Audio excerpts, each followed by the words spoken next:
Pascal Anglès-Coulombex, un nouveau livre d'ardoise et de sang aux éditions Les Monédières. Parlez-nous de ce livre. Cette histoire est partie tout simplement d'une rencontre au musée de Tours, le musée compagnonique de Tours, où j'ai pu donc admirer un chef-d'œuvre de toiture, donc une maquette composée de 7598 ardoises taillées à la main. Et ce chef-d'œuvre avait une particularité, c'est qu'il était dédié à un compagnon, Paul Bonvous, donc c'était le chef-d'œuvre d'un père pour son fils. Qu'est-ce qui s'est passé pour Paul ? Il n'a pas pu finir son travail ? Ce qui s'est passé, c'est que c'était un chef-d'œuvre qui avait été entrepris donc à deux. Ça se passait donc à la veille de la Grande Guerre. Et le fils a été appelé sous les drapeaux et le père donc, qui était compagnon couvreur, a dû finir seul ce travail de toiture. Qu'est-ce qui vous a intéressé dans ces recherches sûrement que vous avez faites auprès des compagnons couvreurs ? Alors le compagnonnage, parce que j'ai toujours été fascinée par les compagnons qui ont certainement l'amour du travail. Pour eux, c'est une valeur et j'ai toujours été admirative quand je visitais des cathédrales, j'étais toujours interpellée par ce travail merveilleux. En fait, le compagnonnage est quand même une société secrète qui garde tous ces mystères, donc j'avais envie de les connaître. Et pourquoi les compagnons couvreurs ? Eh bien parce que je trouve que les couvreurs sont aussi quelque part entre la terre et le ciel. Ils sont finalement un lien, c'est un doigt pointé vers l'infini. Les toitures sont vraiment là pour nous faire lever les yeux vers la beauté, et les couvreurs ont pour moi quelque chose de particulier, c'est qu'ils mettent aussi leur vie en péril, qu'il y a toujours ce risque de glisser du toit. Ils sont comme des funambules un peu entre ciel et terre. Avec les ardoisières de Travassac, il est vrai que nous avons quand même dans la région la chance de célébrer l'ardoise dans toute sa beauté, sa noblesse, et que les toitures de notre belle ville de Brive sont des toits d'ardoise. Donc j'étais quand même tout à fait sensibilisée à ce travail en admirant ce chef-d'œuvre de toiture. Lorsque vous avez écrit et rédigé cet ouvrage d'ardoise et de sang, Pascal Anglès-Coulombex, vous avez sûrement été amené à faire un travail de recherche. Est-ce que vous pouvez nous en parler ? J'ai beaucoup travaillé donc sur des ouvrages, et notamment avec un ouvrage de François Hicher, qui est un spécialiste du compagnonnage.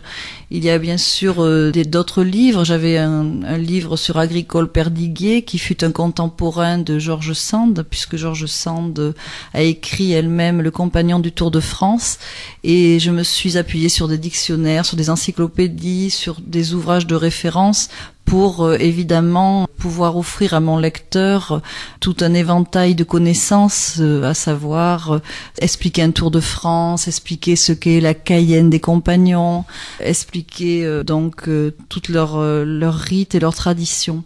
Est-ce que pour vous, aborder ce thème du compagnonnage vous permettait de parler des notions importantes et fortes qui sont liées à cette grande famille ?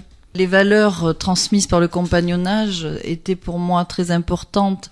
D'abord la famille, l'amour du travail bien fait, autant de notions qui ont une vraie résonance pour moi, puisque d'autant plus qu'aujourd'hui, finalement, dans notre société, ce sont des valeurs qui se perdent, et remettre à l'honneur le travail, il me semble que pour les jeunes générations, c'est capital, et que ça peut être porteur d'espérance et de redonner toute sa noblesse à ces valeurs compagnoniques.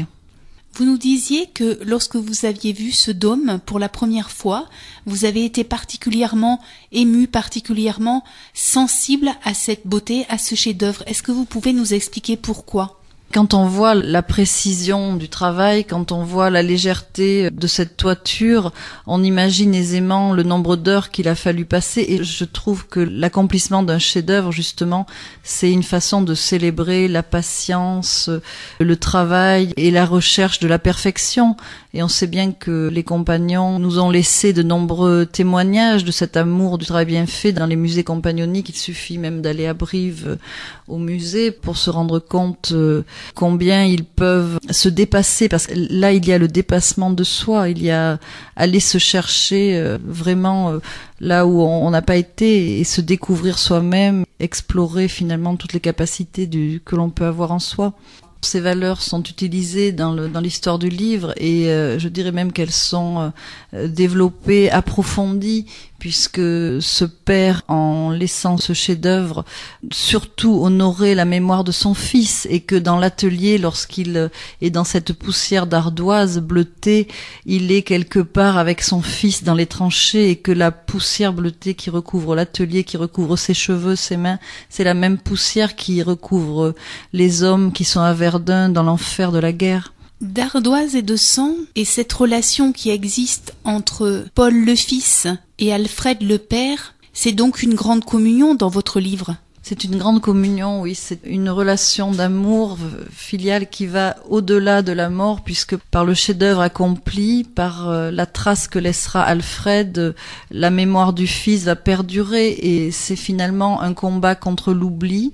C'est vraiment célébrer le travail et donner tout son sens à cette paternité.